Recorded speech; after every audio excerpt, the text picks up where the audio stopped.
Well, good afternoon, everyone. I'm Bill Anderson. I'm coming live from the Costa del Sol, and it is indeed living up to its name today. We got plenty of sunshine, and that's a nice lead in to my guest today, Phil Mitchell. Welcome to Expat Radio. Thank you very much, Bill. Good to be here. Of course, it's a good lead in because we're going to be talking all things solar energy today, aren't we, Phil? Yes, we are. We are indeed, and yeah, we can't complain with the amount of sun we've got today. A lot better than last week. Oh my goodness, yeah, it certainly was. We had a couple of Fridays where it was bucketing down with rain and grey and whatever. Phil, Sure. we're going to talk about how you got into the whole solar energy thing. But first of all, just a little bit of background. Where are you from originally? Okay, I'm obviously English, and my hometown is the beautiful town of Worksop in North Nottinghamshire. Oh, Um, that sounds very romantic. anyone who's been there will probably disagree. Yeah, very mining town. Yeah, so yes, I was born and bred there. Yeah, well, I used to live near to Blantyre, and somebody once said to me, when you've seen Blantyre, you understand why David Livingstone moved to Africa. Is it a bit like that with you as well, then, Phil? Very much so. Yeah, yeah. And how long have you been over here in Spain? Okay, so I moved over in January 1999. So yeah, Right, coming up to 23 years. I initially moved to Mallorca. I've worked in travel and tourism pretty much most of my life up to that stage, and so that took me to the beautiful island of Mallorca. right. Um, And and it, sorry. how was island life? Do you know, everyone always said when you arrive there, you get island fever after a few years. I didn't at all. I Really? absolutely loved Mallorca. You've got the mountains, you've got the city, you've got the beaches. Yeah, you've got everything in a fairly close proximity. So yeah, I thoroughly enjoyed living there. Yeah, it does go a bit dead in winter, though, doesn't it? Yeah, I mean, what I did, as a lot of people do when you first move there, you tend to move into a resort area. But after 6 months, I moved into a very small village in the centre of the island, near Manacor, for those people who know the island. Right. So yeah, that didn't really change too much from winter to summer. Life sort of continued. Whereas yeah, you're right, in the resort areas, it does close down a lot. Yeah, because our daughter has been a couple of years on Mallorca now, and she's working in Puerto Alcudia. Okay. And well, the first thing was her first winter there. She didn't take all her stuff with her. We were storing a lot of stuff here. And the first winter, she had to come back, or we sent stuff over, or she came back and picked up stuff because she found it really quite chilly in the winter. Yeah, for Um, sure. and she has commented in that area that life almost, not quite, but almost comes to a standstill when the season finishes. I think the season lasted a bit longer this year. It was still going into October, November, but it does tend to get a bit quiet in the resort type areas. Yeah, and I think particularly in the north of the island, the south, because you've got Palma, the city, fairly close by, it tends to continue. But yeah, the Alcudia, Puerto Piensa, those areas, yeah, you're right. Yeah, it does really quieten down. Yeah, Yeah. yeah. But well, I know this from a conversation we had, Phil, when you were on Mallorca. You say on Mallorca because it's an island. Um, you actually lived in a place that was completely off grid, didn't you? Yeah, I mean, it got to the stage, as you'll probably know, Mallorca is quite an expensive place to live, and really all I could afford at that stage was a house that was off grid. Didn't really put too much thought into it, and thought I'm sure this will be fine. This will work out great. And basically, initially, there was the smallest solar panel on the roof, which was linked to a car battery, Right. um, which in essence sort of did the five lights that were in the house, and that was it. So actually lived that way for a while, obviously with a generator as well, because you needed some form of electricity. Right. And then having lived there for, I don't know, 8 or 9 months, or camping there as it felt like, there was products on the market to actually have solar, so you were completely off grid, and actually purchased, if you can imagine, sort of 6 or 7 solar panels together, but actually on a pole, as it were, All and right. it followed the sun, which is brilliant. So we had full electricity in the daytime, and then the batteries were also being charged in the daytime for use at night. So yeah, and that's when I first got interested in the whole solar system. Yeah. Right. Well, I mean, I think that is quite relevant because you've actually lived that. And you probably learned the good bits and the bad bits about it, or the complications of it, because living in the countryside, it's a very romantic notion, isn't it? But the romance isn't quite what people think it is, about Mm. living off grid and maybe no neighbors and all this sort of thing. Sure. I mean, the practicalities of living where I lived, in the height of the summer, you could be hitting 40 degrees. In the depths of the winter, you could actually be down to zero. So Right. yeah, that was quite a challenge. Hmm. The living off grid, um, you have to plan, and this is something we'll talk about, Sure. in modern day as well. But it was very much, you have to plan how you live your life to be able to get the most out of the system, and to be able to use the things that you need throughout the day. So yeah, you're certainly planning ahead. And at that stage, we were getting refrigerators and everything that were the A plus. So you had to actually invest quite a lot in the equipment that you were running, Right. for the solar as well. So yeah, it was a great time, and it worked. It worked really well. But definitely, you had to think your way through it, and always had a generator full of petrol for in that time, when if you didn't get any sun for a week, then Yeah. you at least had some backup.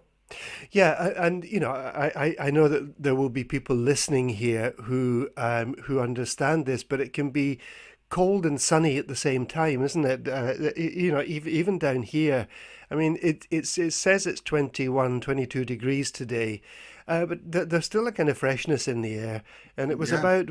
I got up early this morning, and I think it was about 10 degrees. So with these photovoltaic systems, is it just about the light? It's not to do with the heat, is it? No, it's the light, and in fact, extreme heat can actually make them slightly less productive. But Right. no, it's all about light. But I mean, we're talking here now on the 23rd, so the shortest day was two Well, days two ago now. days ago, yeah. So we're actually at our worst production time right Yeah. now. I have a monitoring system where I can see the production of all of my clients, Right. and it's amazing. The last few days, the amount of production that has been done, because we have had mild but certainly sunny days, which Sure. has helped us. So yeah, you don't have to have heat. You're exactly right. It's sunlight, and you don't even have to have direct sunlight. Even on Okay. a cloudy day, you will still get some generation. Not the same amount, but you would. Yeah. Right. Okay. And there was something flashed through my head when you were speaking there, but we'll probably come back to that. Sure. So, you've been over on the Costa del Sol for how long then, Phil? I moved over. Again, it was sort of with tourism. I moved over to Costa del Sol 2006. Right. Um, Continued to work in the tourism industry, because that's what I've known. I was a hotel receptionist. And then an opportunity came for me to go and work for an electricity supplier. Right. And at this is the times when the market opened up. So you didn't just have the Endesas and Iberdrolas that people know about, but the market opened up, and there was like over 400 suppliers. And I started working for one that was particularly aiming towards the non-Spanish market, or the expat Right. market. I had no knowledge of electricity prior to joining that, but obviously learned a lot very quickly. And it's quite interesting, Bill, because at that stage, I'll never forget my first year, and we were looking at kilowatt hour prices of around 12 cents per kilowatt hour. Do you remember those days? Do you Oh remember? my God, yes, my bank account does, yes. Yeah, and I don't know what it is at the moment, but it's certainly not 12 cents a kilowatt hour now. Um, Yeah, I mean it varies a lot on which supplier you use, what type of tariffs. Things have got very complicated in that market now, and I'm sure there's people listening thinking, or grabbing around to find their latest factura to see what they were charged. But people will be on anything from 15 cents per kilowatt hour up to 40 cents right, per kilowatt hour, and there's all sorts of reasons for that. But yeah, it's far more expensive than it was when I started back in 2017. I think I started in right. that.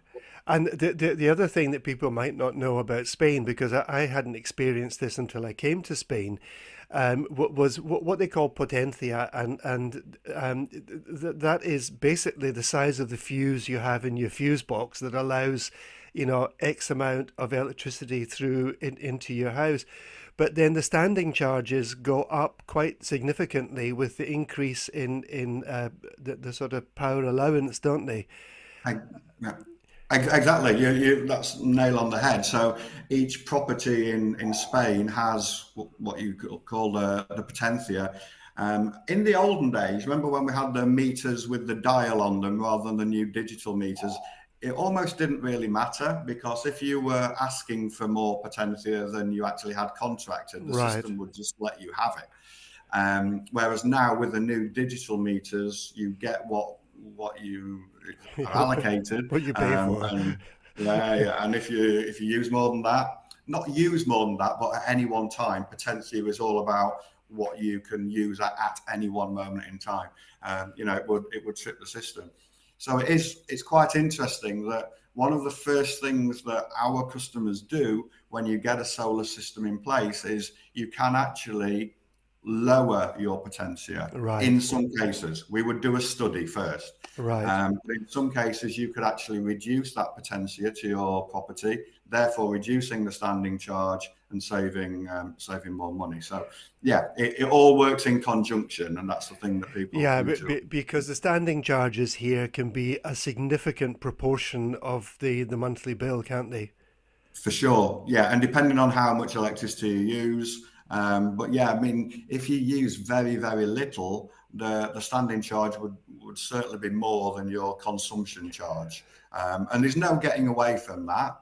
Yes. That's the money that goes to the distributor that owns your cables and your meter. That is how it is. Yeah. So between the different suppliers, it doesn't really change the amount that you pay. So, Phil, I think probably a very simple question. First of all, you know, I think everybody has this dream of living off grid, and you've actually lived that, and you know that it's not quite as simple as people might think.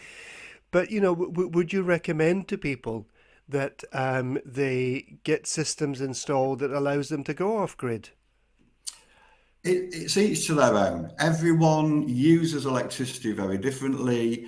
It's like any product. You can try and compare mobile phone bills, yours with your friend, and they'll be completely different because the way you use your mobile is completely different than that person. So Right, it does come down to a personal choice. We concentrate on grid, right, and the reason that we do that now is things have changed a lot in the last few years. So we can build a system that, whilst you're generating electricity, obviously you're only using your, what you're generating. Any excess goes to any batteries that you may have. And then after that, you can send it back to the grid. And you right, can actually get paid now. We can't retire on it, but you right. can get paid for each kilowatt hour that you send back to the grid. And so this was a game changer a few years ago. So that's how we work. If someone wants completely off grid because they don't want to be paying anything, no standing charges or whatever, Mm. great, go for it. But I would always recommend you do need a backup of a generator to help you through those times when you need it. Yeah, and I think when we were talking the other day, Phil, you said that wouldn't really go down very nicely if you live in an apartment. Yeah, if you live in 2B, I think the people in 2A maybe. Yeah, I mean, any community is not going to allow that quite clearly. So really, we're talking about if you've got a country house, a cortico, or whatever. Yeah. I mean, generators are getting quieter and quieter as everything is developing, but they still make a lot of noise. Yeah, yeah, yeah.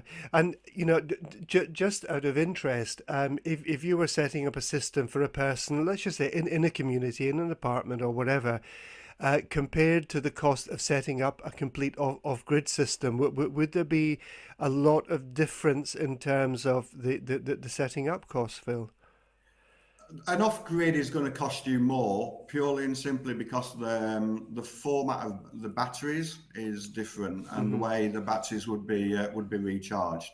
And once you're off grid, you really need your panels to be of the highest generation that you possibly can.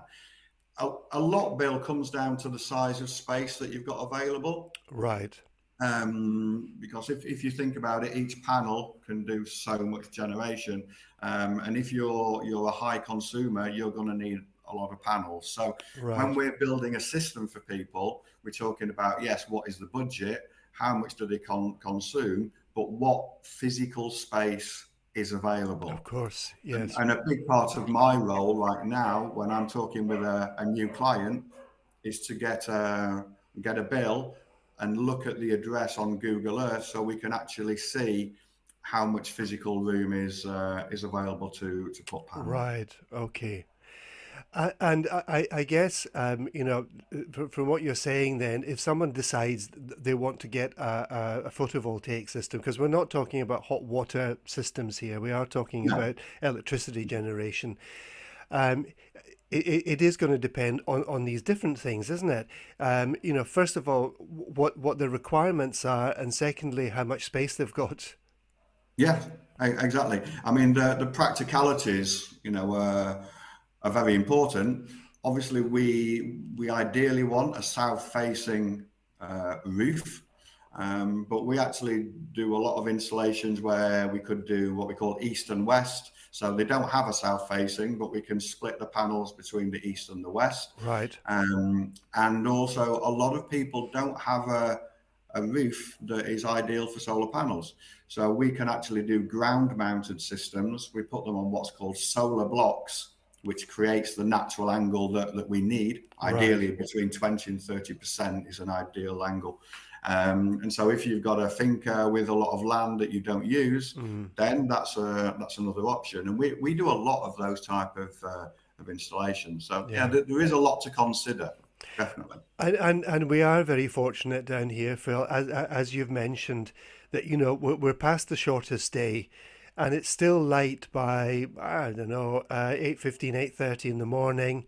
Yeah. It's light, and it doesn't get dark until about 6:30. So we actually have quite a lot of hours here compared to I don't know where I lived in Scotland, for example, where Sure. it didn't get light until sort of 9:30 in the morning. It was dark by 3:30 again. Yeah. No, we do have extended hours. Obviously, this is why the product, why we're so busy, why the whole solar market, certainly over the last 5 years, Mm, has exploded. We are an ideal location yeah, for it. So yeah, and like I say, you're exactly right. We've just had the shortest day, and then when you start to look at the July and August times where you've got sunshine. The industry standard, Bill, just to let you know, when we're doing a calculation, is we work it on an average of 5 direct hours of sunshine a day. okay, right. Now, a lot of people say to me, Phil, that's ridiculous. That's far, far too low. but it does cover not only nighttime and cloudy days, but for example, when we had Kalima Oh, yes. early on in the year, we probably had maybe 2 weeks with without sun. So it does average it all out over a period of time. Yes, for anyone who doesn't know what the Kalima is, it was something quite surreal, like out of a Stanley Kubrick movie, wasn't it, Phil? It It was. was amazing. It really is dust generated from the Sahara, which blows over. And then we always used to get this, but we had a spectacular Kalima in around about March of this year, and it was like living in but one of these old-fashioned movies, um, with this kind of orange light everywhere, and everything lost its color. And I don't know what it would have done to people's solar generation. It didn't last too long, but it was pretty crazy, wasn't it? It was. I mean, we've never seen. We've all had days when it started to go a bit misty and everything, but that was just incredible. And Yeah, for those people like myself who just painted their nice white house in a village, then suddenly woke up the next morning to it. So yeah, we had issues there because obviously that covered solar panels. And obviously, the dirtier a solar panel is, you do lose some generation. sure. Normally, then we get normal rain after it, and it clears it. But yeah, we had to advise and actually do quite a few visits to people to help them with that. Yeah, but because I mean, it's not exaggerating to say that everything was covered in this orange. Well, I suppose it came down as mud, and then Yes. it kind of solidified, and then gradually turned into dust. But it was phenomenal, wasn't it? It just covered everything. Yeah, I live in a beautiful little town in Costa Tropical, which is in the Granada area, which is a castle on a rock and everything, and you can see the white houses from Right. miles. And then still now driving in, because you can see it from miles away, it doesn't look white anymore, even though everyone is slowly painting their houses. It's got this orange tinge Yes. to it. So, why do people decide to go for solar, Phil? You obviously talk to a lot of people, and they'll tell you what their reasoning is Yeah. behind going down this route. What are the kind of reasons that people would decide I want to have solar power generation? Okay, I would say it's threefold. Right now, in the times that we're living in, we know cost of living, etc. So people want to reduce their electricity costs. Right. So that's probably the primary reason. Number two is to have a less carbon output. So they'll want the renewable energy to make sure they're doing their bit towards global or solving global warming, or certainly assisting with it. And then I would say the third thing is people tend to be a little bit negative about probably the larger electricity companies. I'm trying to be very. No, Um, listen, we're on Dave Hailwood's station. You don't need to be politically correct. He never is. Right, okay. People hate electricity companies. And so, whilst they realise they're still going to be paying the potential that you've mentioned, the less money that they're actually paying to these companies, people feel happier with. Yeah, So I think it's threefold, and probably the price thing right now, because of how things are. It's the biggest. It's the biggest thing. So people mm, always ask me, how much is it going to cost, Phil? Um, we can't say that. We need to do a lot of talking to the client, finding out their lifestyle, finding out the roof space, finding out their consumption. We need to do a lot of background information before we can give a quote. right. And that's exactly right. I wouldn't want to just throw quotes out. People need a system that is the right size for them. and Sure. that is really really important. Yeah, and but when we've been chatting, and we belong to a business network, so we chatted about this there as well. That Sure. asking how much it costs is like saying to somebody, how much does it cost to buy a car? It depends how much you've got to spend on it, really, doesn't it? Of course, yeah, and there's different products out there. I mean, the market is changing, and one of the other things that I look at when we look at Google Earth or we do a site visit, because we always go to the actual site, is is the fact of if you've got a possible shading issue. So, if there are lots of trees around or there's a building close by that you would lose, some generation at certain Right. points. There's products on the market now that mean each actual solar panel has its own mini inverter. All So if right. you've got Okay. shading on one, it doesn't impact what's happening on the other side of the installation. Right. So these are all the things that we would need to talk to the client about, Bill. And the result of that would be, this is the best for you, and this is going to cost you X, Y, Z. Yeah, Yeah. yeah. Okay, Phil, we're going to take a short break. We're going to listen to Rick Astley, and then we'll come back and talk a bit more. Brilliant. Look forward to it. Okay.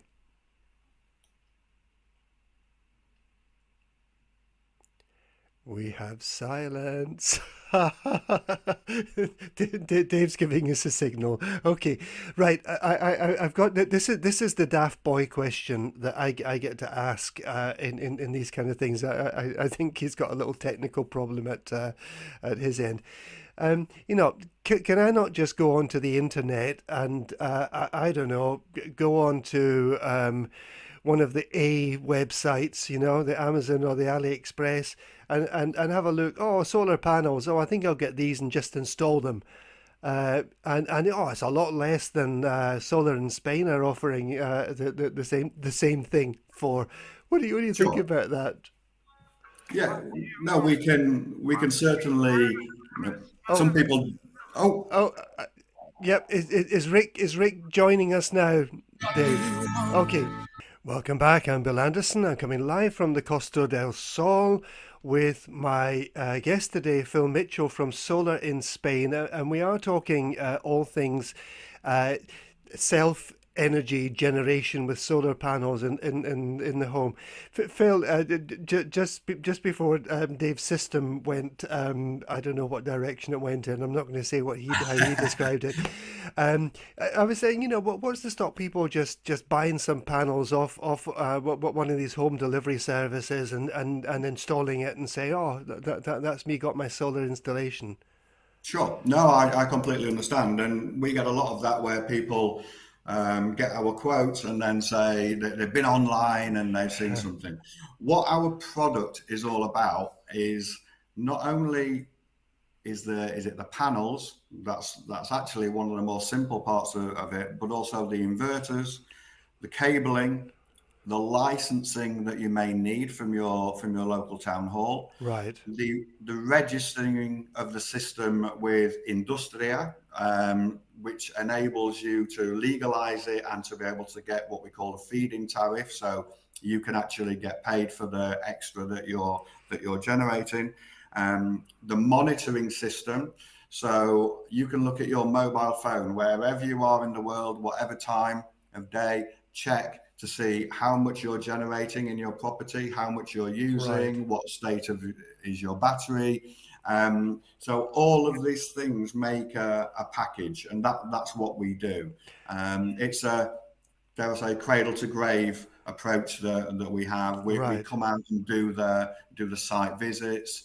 Um, I certainly wouldn't want to be on a roof installing an expensive solar panel and it's slipping off, etc. So all our installers obviously are fully certified. The job is completely insured. So it's like everything. Yeah, you can go for a cheap option, but you need to see exactly what you're getting. And I think Right. when you add all that in, the value for money that a client of ours would get it's well worth it. Yeah. Yeah, and I'm sure it's like everything else. You get what you pay for at the end of the day, and Sure. I'm sure some of this stuff that is offered, these I don't know roll up solar panels or something might be fine if you've got a caravan, but isn't necessarily going to meet your needs in a home, and unless you are a real enthusiast about this sort of thing, I guess there are an awful lot of things that can go wrong. Yeah, I mean, there's a lot of technicalities. I mean, when we're installing, the cabling has to come from the panels down to the inverter, which is the clever bit that changes the current. But then that also has to cable through to your fuse box Right. because it needs to talk to the grid. It needs to know when to take from the grid, when not to take from the grid, when to send back to the grid. So this is the whole brains of the system. So it's not as simple as just putting some panels on the roof and well, hey, it all works. There's a lot of technicalities that go behind it. And this is Right. what we do on the site visit, Bill, as well. It's not about location, but it's about where could the inverter go, where could the batteries go, Yeah. where's the cable run to be able to get to the fuse box. So there's a whole host of things that we're expert in. I'm not a Yeah. technician, but we obviously have the But you have technicians the to do it. technicians. So do you ever get contacted by people and say to them, look, if you really want to do this, we can do it for you, but you need to consider whether it's worth your while. Yes, I think that can happen for two reasons. Number one, if they use so little electricity that the investment, the payback on the investment would be a lot longer than a normal client. We work generally somewhere between 4 and 6 years is a payback, for Right. example. Okay. But if you're using such little amount of electricity, that's going to go a lot further. The other thing that can impact it, Bill, as I touched on, is about the size of the roof and the orientation of the roof, etc. We only want to install a system that is going to generate a good a good production of electricity. Right. If we feel that where the client wants it installed, it's just not going to generate the level. I don't want a phone call 6 months down the line saying this isn't generating what I thought. So so we do on occasion turn around and say, look, you know, we don't think this is the ideal option for you. Yeah, listen, Phil, we had a similar experience, not with solar panels, but we were buying stoves for the house, and we were buying one in a DIY type store. And the guy who was coming to install it said to us, look, I can install this, no problem, but I guarantee within 3 months you're not going to be happy with it. And we said, Yeah. why? He said, because it's not the right stove for this room. And Okay. it's the same kind of thing that you're talking about here, isn't it? That you don't want to go ahead and install something that a few weeks or months down the line people are not going to be happy with, and it's not going to Exactly. do what they thought it was going to do. Of course, of course. And I mean, on the other side of that, sometimes people would ask for, I need a X amount of system or X amount of panels, and we feel they don't. So Right. we almost downsize it, but we build our systems in a hybrid way. So if then 6 months down the line they say, I want to add 2 panels, I want to add 4 panels, I want to add a battery, this can all happen afterwards. Yeah. But at least they're now used to what we spoke about earlier, the lifestyle as to how to work with solar. So Sure. people have had maybe 6 months of learning, oh, this works well, and then add to it. Perfect. And probably 50% of the business that we're doing right now is going back to people and installing more equipment for them, which is great. Yeah. So on the side of batteries, I guess this is a kind of critical part of the whole thing. And I guess that has changed. I'm thinking even from when you had your time in your off-grid farmstead in Mallorca. I guess that whole side of things has changed quite dramatically, has it, Phil? Yeah, it has, as in the amount that they can hold. the amount they can discharge at any time, the speed of charging, the physical size of the batteries. I mean, when I was there, it was off grid, so slightly different. But you're talking a metre and a half high, like a column. This Right. battery, so it was huge. Now a battery is pretty much the size of a briefcase, so can be located in various different places.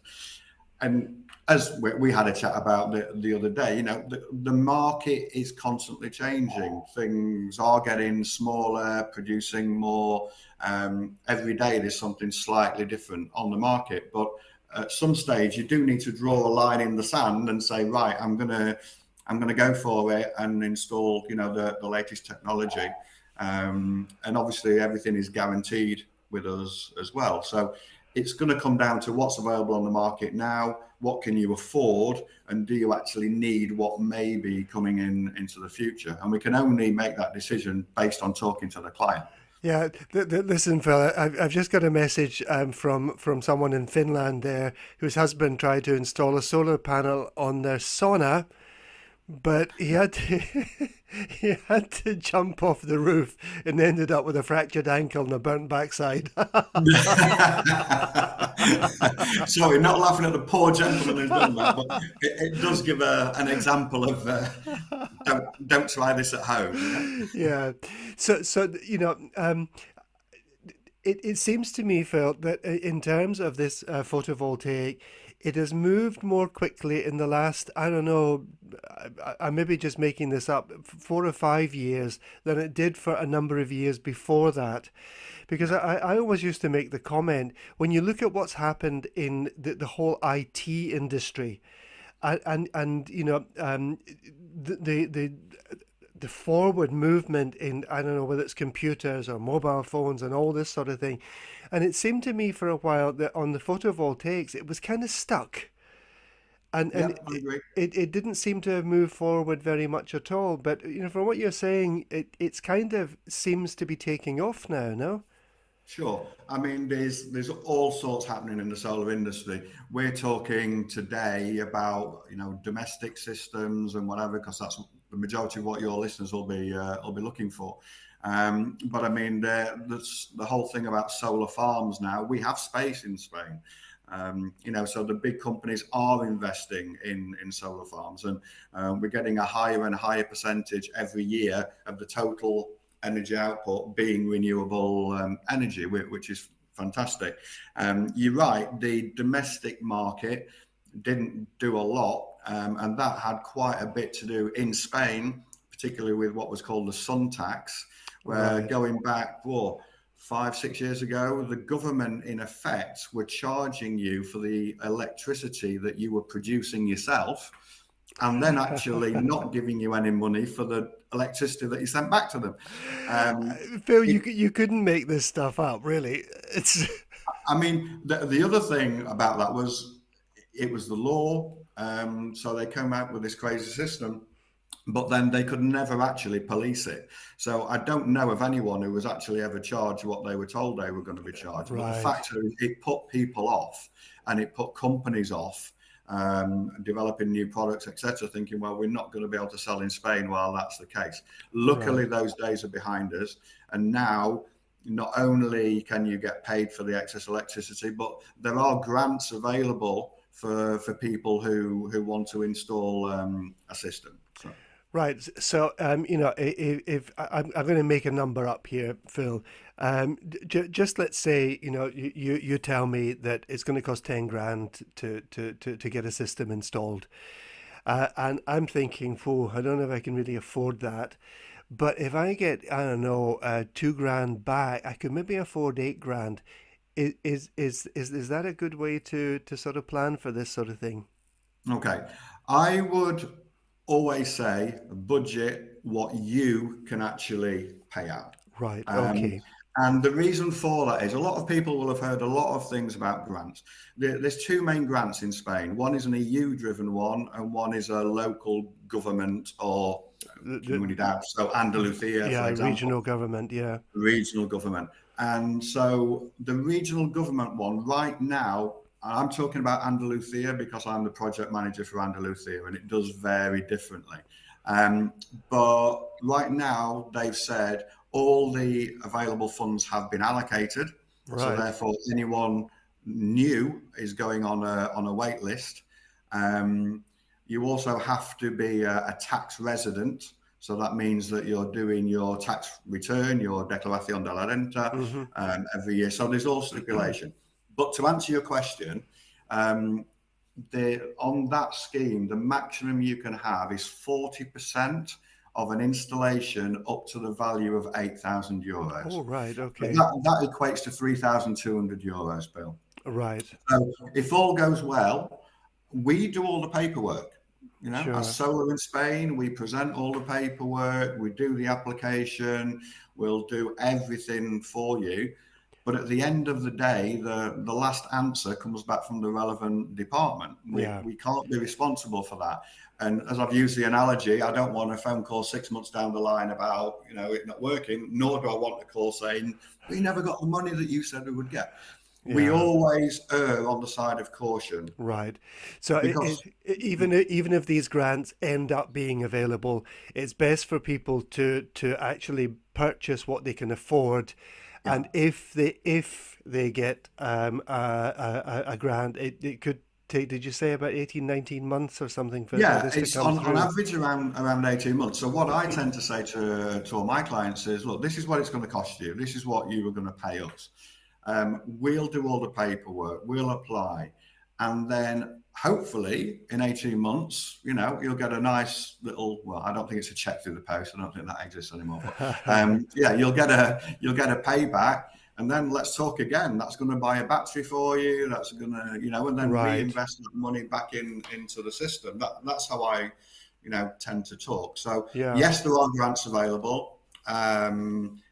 But there's stipulations on all of them. It's not just free money that's given out. So, Yeah. and we've got an expert in the office, that purely deals with all the grant applications. Yeah, I read a column for an online newspaper called News in Spain, and actually just yesterday, this article popped up in my in my inbox, saying that in 2022, uh, Spain was the second largest, um, the country installing most solar annually.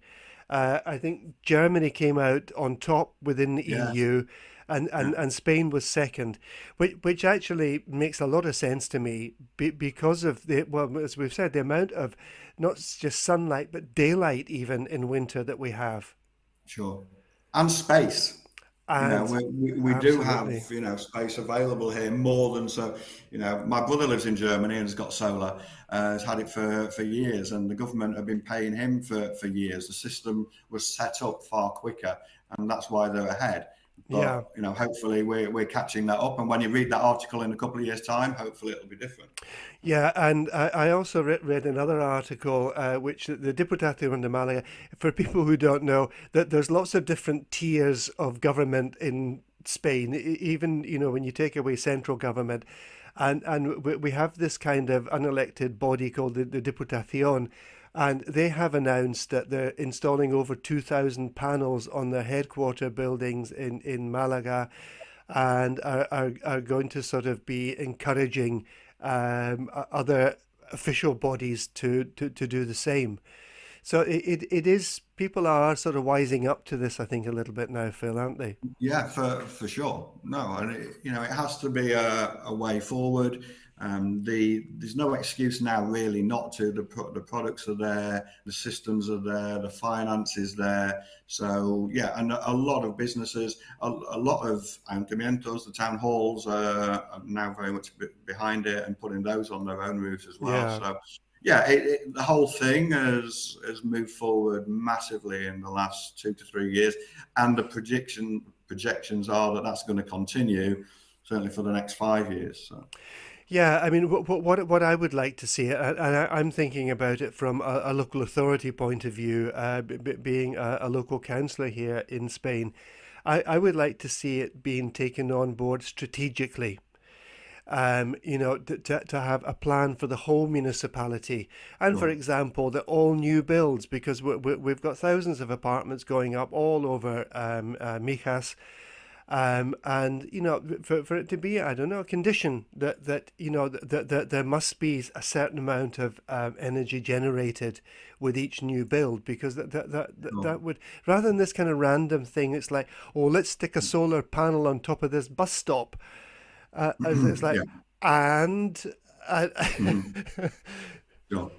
No, I get you. I mean, we do talk with a lot of communities about their community electricity bills, the running of the swimming pools, the lifts, etc. So, we do quite a lot of that work yeah, where the electricity generated can run the community, not each individual apartment within it, but no. certainly for that, which is great because then hopefully that's a reduction in the bills and the community that everyone has to pay. So Yeah, yeah. so but as you say, if it pays for the lighting, if it pays for I don't know, the pumps or something for the swimming pool, and maybe if they've got excess, it'll even warm the swimming pool for them. They can put something in there to generate some warm Sure. water. Yeah, yeah. I Yeah, mean, there's all sorts of other products. We've not got time, obviously, today. sure, This is great talking, the way we're talking, but there's all sorts of things like air source heat pumps and whatever right. that aren't directly solar. But when you have a solar system, you could have something like that alongside it to heat your house, to heat your water, to heat your swimming pool. Right. So we do other things Yeah. as well. But Okay, yeah, Phil, I think our time is probably just about out, but if people want okay. to look you up or to get in touch with you, what's the best way for them to do that? Okay, well, we have our own webpage, which obviously is solarinspain.com. My email address, if you want to get in touch with me, is Yeah. very simple because it's just Andalucia at solarinspain.com. So I'm more than Okay. happy to help people.